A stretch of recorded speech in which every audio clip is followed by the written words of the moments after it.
ಪ್ರಸಿದ್ಧ ಲೆನ್ಸ್ಕಾರ್ಟ್ ಸಂಸ್ಥೆಯಲ್ಲಿ ಹಿಂದೂ ಉದ್ಯೋಗಿಗಳಿಗೆ ಮಾತ್ರ ಜಾರಿ ಮಾಡಿರುವಂತಹ ಹೊಸ ನಿಯಮಗಳನ್ನ ಒಂದ್ಸರಿ ಸ್ಕ್ರೀನ್ ಮೇಲೆ ನೋಡಿ.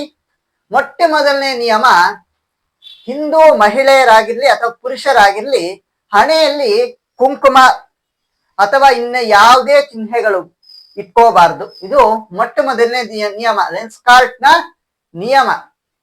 ಎರಡನೇ ನಿಯಮ ಏನು ಅಂತಂದ್ರೆ, ತಲೆಯಲ್ಲಿ ಯಾವುದೇ ರೀತಿ ದಾರಗಳಾಗಿರ್ಲಿ ಬಳೆಗಳಾಗಿರ್ಲಿ ಹಾಕೋಬಾರ್ದಂತೆ. ಇದು ಎರಡನೇ ನಿಯಮ.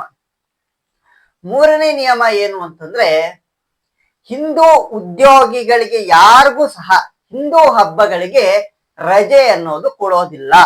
ಇತರೆ ಮತಸ್ಥರಿಗೆ ಮಾತ್ರ ಅವರ ಹಬ್ಬಗಳಿಗೆ ರಜೆಯನ್ನ ಘೋಷಣೆ ಮಾಡ್ತಾರೆ.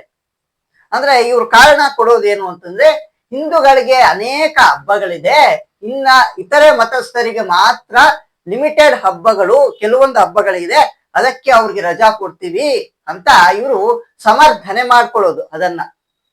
ಇದು ಲೆನ್ಸ್ಕಾರ್ಟ್ ನ ಹೊಸ ನಿಯಮಗಳು. ಅದು ಯಾರಿಗೆ? ಹಿಂದೂ ಉದ್ಯೋಗಿಗಳಿಗೆ ಮಾತ್ರ. ಇನ್ನ ಇತರೆ ಮತಸ್ಥರಿಗೆ ಹಿಜಾಬ್ ಹಾಕೋಬಹುದು, ಅವರ ಹಬ್ಬಗಳಿಗೆ ಏನು ರಜೆ ಕೊಡಬಹುದು, ಸ್ವೇಚ್ಛಾ. ಒಂದು ಮಾತಲ್ಲಿ ಹೇಳ್ಬೇಕು ಅಂತಂದ್ರೆ, ಇತರೆ ಮತಸ್ಥರಿಗೆ, ಹಿಂದೂಗಳ ಬಿಟ್ಟು ಇನ್ನು ಇತರ ಮತಸ್ಥರಿಗೆ ಮಾತ್ರ ಸ್ವೇಚ್ಛಾ ಸ್ವತಂತ್ರ. ಎಲ್ಲಿ? ಲೆನ್ಸ್ಕಾರ್ಟ್ ಸಂಸ್ಥೆಯಲ್ಲಿ.